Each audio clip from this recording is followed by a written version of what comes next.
තව දරුවෙක් හදනවා වෙනුවට මේ මොහොතේ ජීවත් වෙන.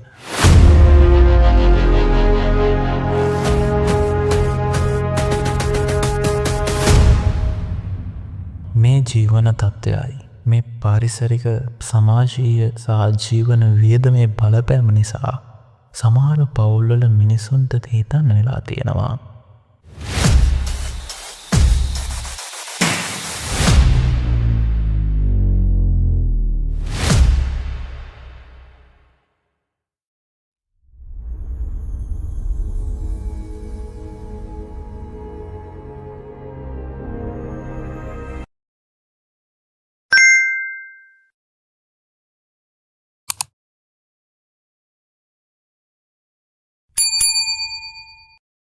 අයබෝහන් සුබ දවසක්. අද අලුත් මාතෘකාවක් ගෙනාවේ.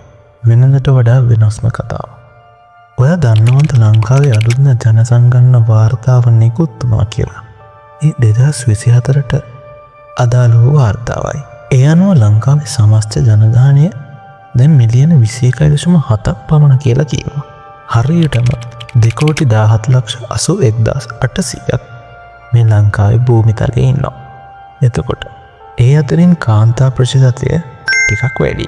ඒ කියන්නේ 51.7ක් ඉන්නේ කාන්තාව. ඒ කියන්නේ කාන්තාවෝ 100 දෙනෙකුට පිරිමි ඉන්නේ 93 දෙනයි.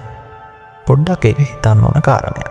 එතකොට ජනගණත්වය වැඩියෙන්ම තියෙන කොළඹ දිස්ත්‍රික්කයේ.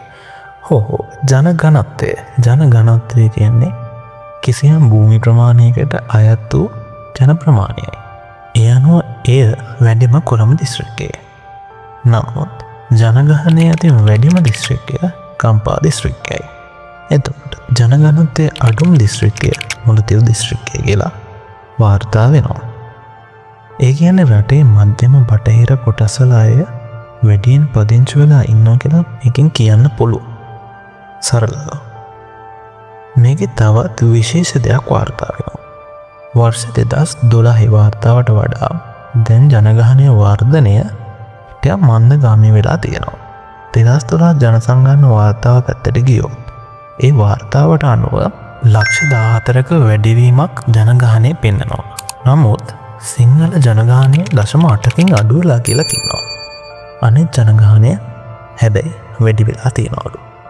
එතකොට සිංහල ජනගහනය 74.1ක් ඉන්නවා. ශ්‍රී ලංකා දෙමළ 12.3යි. ශ්‍රී ලංකා මුස්ලිම් 10.5යි. ඉන්දියන් දෙමළ 2.8යි. එතකොට බර්ගමැලේ ආදිවාසී ඔය ඔක්කොම ජන කොටස් ඉන්නවා 0.3. ඒකෙන් පෙන්වන්නේ උපත් අනුපාතයේ අඩු වෙන එකත් විදේශකමන් වැඩි වෙන එකත් කියන එක මේකට හේතු වෙන්න පුළුවන් කියලයි. දැන් අවුරුදු 15යි 59 අතර ඉන්නවා 61.3ක ජනගහනයක්. අවුරුදු 15ට වඩා අඩු දරුවන් ඉන්නවා 20.7. එතකොට ලංකාවේ තියෙනවා මුළු පවුල් ප්‍රමාණය 61,11,315. එතකොට මේ ජනසංගණන වාර්තාවට අනුව 2012 දී වර්ධන වේගය ජනගහන වර්ධන වේගය 0.7ක් වෙලා තියෙනවා. නමුත් මේ 2024 වාර්තාවට අනුව ඒක 0.5යි. අරක 0.7ක් තිබ්බක 0.5ට අඩු වෙලා තියෙනවා. ඒ කියන්නේ ජනගහන වර්ධන වේගය 0.2කින් අඩු වෙලා තියෙනවා. නමුත් 2023 මිඩියර් පොපියුලේෂන් තක්සේරුවට අනුව මේ ජනගහන වාර්තාවෙන් ජනගහනය මිලියන 22කට වඩා ප්‍රමාණයක් ඉන්දී කියලා බලාපොරොත්තු වෙලා තියෙනවා. නමුත් ඒ වාර්තාවට අනුව එහෙම වෙලා නැහැ. එතකොට මේකට ඔයාට තියෙන හේතු මොනවද? ඔයාට පේනවද අපේ රටේ ජනගහන තත්ත්වය එන්න වෙනස් වෙලා තත්ත්වය මාරු වෙමින් යන්න පටන්ගෙන තියෙනවා කියලා. එතකොට මේකට මේ ජනගහන වර්ධන වේගයට සහ ජනගහන වෙනස්කම් වලට ප්‍රධාන හේතු කිහිපයක් තියෙනවා. අංක 1 උපත් අනුපාතය අඩුවීම. ඒ කියන්නේ බොහෝ පවුල් දැන් දරුවන් අඩු ගණනක් තෝරගන්නවා. ජීවිතයේ වියදම් අධ්‍යාපනයේ තරඟකාරීභාවය රැකියා ප්‍රශ්න මත පවුලේ දරුවන් දෙදෙනෙකුට විතරක් සීමා කරනවා. ඇත්තටම දැන් ඒක එක්කෙනෙකුට විතරක් සීමා කරන තත්ත්වයකට පැමිණලා තියෙනවා.